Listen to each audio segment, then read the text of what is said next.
أعوذ بالله من الشيطان الرجيم بسم الله الرحمن الرحيم সম্মানিত দর্শক শ্রোতা মণ্ডলী আসসালামু আলাইকুম ওয়া রাহমাতুল্লাহি ওয়া বারাকাতুহু। আজ আমি পবিত্র কোরআনে পাকের ছোট্ট একটি আয়াত যা পড়ার সাথে সাথে আল্লাহর সাহায্য নেমে আসে তা আপনাদের সাথে শেয়ার করব। যে কোনো লোক যখন কোনো মুসিবত কিংবা পেরেশানিতে লিপ্ত হয় তখন সে যদি এ আয়াত পাঠ করে আল্লাহ তাআলা তাকে সাথে সাথে সাহায্য করেন। মানুষ অনেক সময় বেসাহারা হয়ে যায়, এমন এমন সমস্যায় ফেসে যায় যে কাউকে বলতেও পারে না, সইতেও পারে না, কিন্তু এমন স্থানে বিপদে আটকে যায় যে দূর দূর পর্যন্ত সেখানে কারো সাহায্য সহযোগিতা পাওয়ার কোনো সুযোগই বাকি থাকে না। প্রথমে একটি বাস্তব ঘটনা শুনুন, তাহলে বিষয়টি বুঝতে সহজ হবে। এক গ্রামে এক পরহেজগার আলেম বাস করতেন। তিনি প্রত্যেক কাজে আল্লাহর উপর ভরসা করতেন। তার কাছে কেউ দোয়া চাইলে তিনি সুন্নতি পন্থায় দোয়া করতেন, আর তা হলো তিনি সালাতে দাঁড়িয়ে যেতেন আর বেশি বেশি কোরআনের সে আয়াতটি পড়তেন। পরহেজগার আলেমের কাছে এক প্রতিবেশী ছিল, সেও দিনদার, পরহেজগার, মুত্তাকি, আল্লাহওয়ালা ছিল। একদিন সেই লোকটি ওই পরহেজগার আলেমের কাছে এসে অভিযোগ করলো যে হুজুর, আমার ছেলেটি বিদেশে থাকে, সেখানে আমার আর কেউ নেই, সে বিদেশের মধ্যে কোনো একটা মিথ্যা অভিযোগের কারণে পুলিশের হাতে গ্রেফতার হয়েছে। এখন আপনি একটু তার জন্য কি করতে পারেন একটু দেখুন। আপনার কোনো পরিচিত থাকলে তাদের কাছে একটু কল করে বলুন আমার ছেলেটির জন্য কিছু ব্যবস্থা করতে।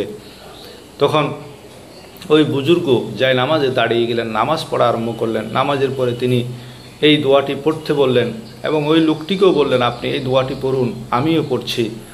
দোয়া করছেন, কিন্তু ওই লোকটি বলছে আমি এসেছি তাকে কল করে ওনার পরিচিত কাউকে বলার জন্য, কিন্তু তিনি সেটি না করে তিনি জায়নামাজে দাঁড়িয়ে গেলেন।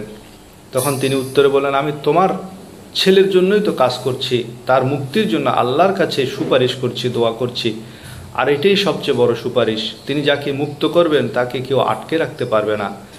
এই বুজুর্গ জায়নামাজ থেকে উঠে না দাঁড়াতেই এক মহিলা ওই লোকটিকে ডাকতে লাগলো, বলতে লাগলো ভাই তোমার কল্যাণ হোক, তোমার ছেলে নাকি ছাড়া পেয়েছে, এখনই আমরা খবর পেলাম। সেই এই কথা শোনা মাত্র বাড়িতে ফিরে গেল।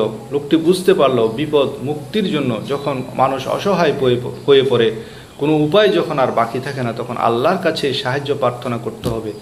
এমনকি সদা সর্বদা আমাদের যে কোনো বিষয়ে আল্লাহর কাছে সাহায্য চাইতে হবে।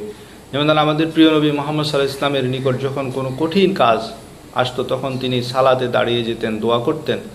আমাদের মনে রাখতে হবে আমরা সূরা ফাতিহার মধ্যে পাঠ করি ইয়াকা না'বুদু ওয়া ইয়াকা নাস্তাঈন, অর্থাৎ হে আল্লাহ আমরা তোমারই ইবাদত করি, তোমারই কাছে সাহায্য প্রার্থনা করি।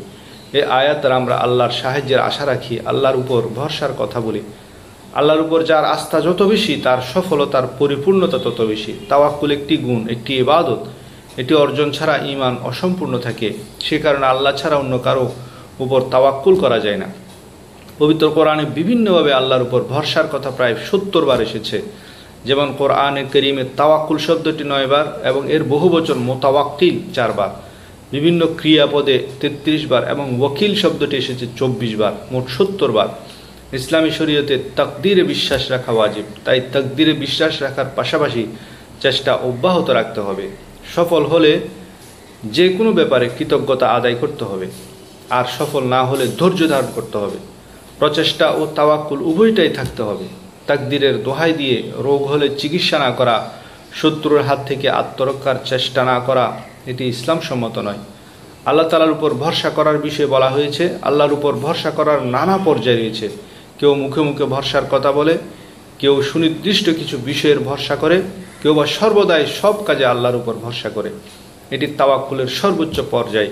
আর যারা প্রকৃতই আল্লাহর উপর ভরসা করে তাদের ব্যাপারে সূরা আল ইমরানের ১৭৩ নং আয়াতের ছোট টুকরাটি যথেষ্ট। সেটি হলো হাসবুনাল্লাহু ওয়া নি'মাল ওয়াকীল, আমাদের জন্য আল্লাহই যথেষ্ট, তিনি কতই না চমৎকার কামিয়াবি দানকারী। এ বর্ণিত আয়াতের শিক্ষা হলো সর্বাবস্থায় আল্লাহর উপর ভরসা করা এবং আল্লাহকে নিজেদের জন্য যথেষ্ট মনে করা, আল্লাহকে সব শক্তির উৎস মনে করা। এই ছাড়া এই আয়াতের আরও শিক্ষণীয় বিষয় হলো শত্রুপক্ষের অনুপ্রবেশ এবং আতঙ্ক সৃষ্টির জন্য তাদের ছড়িয়ে দেওয়া প্রচারণা সম্পর্কে সাবধান থাকা, শত্রুরা যত বেশি সংখ্যক কিংবা শক্তিশালী হোক না কেন, আল্লাহর ক্ষমতা তার চেয়েও বেশি, এমন বিশ্বাস মনে দৃঢ় রাখা। বুখারী শরীফের 4563 নং হাদিস, হযরত আব্দুল্লাহ বিন আব্বাস রাদিয়াল্লাহু তাআলা আনহু হাদিসের রাবি, তিনি ইরশাদ করেন, এই হাসবুনাল্লাহু ওয়া নি'মাল ওয়াকিল বাক্যটি ইব্রাহিম আলাইহিস সালাম যখন উচ্চারণ করেছিলেন তখন তাকে অগ্নিকুণ্ডে নিক্ষেপ করা হয়েছিল। এবং একই বাক্যটি নবী মুহাম্মদ সাল্লাল্লাহু আলাইহি ওয়াসাল্লাম উচ্চারণ করেছিলেন যখন লোকেরা তাকে বলল, তোমাদের সাথে মোকাবেলা করার জন্য লোকেরা সমাবেশ করেছে বহু সাজ সরঞ্জাম, সুতরাং তাদেরকে ভয় করো। তখন তিনি বলেছিলেন, হাসবুনাল্লাহু ওয়া নি'মাল ওয়াকিল। একবার চিন্তা করুন, হযরত ইব্রাহিম আলাইহিস সালামকে যখন জালেম বাদশা অগ্নিকুণ্ডে নিক্ষেপ করেছিলেন, সেটি কত বড় মাপের বিপদ। তিনি সেই বিপদে এই ছোট্ট আয়াতটি পড়েছিলেন এবং সাথে সাথে আল্লাহর সাহায্য নেমে এসেছিল ওনার জন্য। ওই অগ্নিকুণ্ড বাগান হয়ে গিয়েছিল। আল্লাহ তাআলা ঘোষণা দিলেন, ইয়া নারু কুনি বারদাম ওয়া সালামান আলা ইব্রাহিম। তিনি আমাদের প্রিয় নবীকে যখন শত্রুর ভয় দেখানো হয়েছিল তখনও তিনি এই আয়াতটি পাঠ করেছিলেন। আমরাও যদি আজ প্রকৃতপক্ষে আল্লাহর উপর পূর্ণ আস্থা রেখে এই আমল করি, তাহলে সাথে সাথে আল্লাহর গায়েবী সাহায্য নেমে আসবে। সকল দুঃখ পেরেশানি বিপদে আল্লাহ আমাদের চমৎকার সঙ্গী হবেন, তাতে কোনো সন্দেহ নেই। যে কোনো বিপদে আমাদের ধৈর্য ও আল্লাহর উপর পূর্ণ আস্থা রাখতে হবে এবং এই দোয়া বেশি বেশি পড়তে হবে।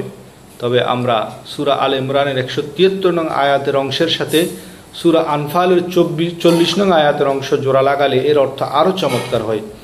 যেমন সূরা ইমরানের আয়াত অংশ হলো হাসবুনাল্লাহু ওয়া নি'মাল ওয়াকিল, আর সূরা আনফালের আয়াতের অংশ হলো নি'মাল মাওলা ওয়া নি'মান নাসির। হাসবুনাল্লাহু ওয়া নি'মাল ওয়াকিল, নি'মাল মাওলা ওয়া নি'মান নাসির। অর্থাৎ আমাদের জন্য আল্লাহই যথেষ্ট, কতই না চমৎকার কামিয়াবি দানকারী, আল্লাহ কতই না চমৎকার সাহায্যকারী। আল্লাহ তাআলা আমাদেরকে আমল করার তৌফিক দান করুন।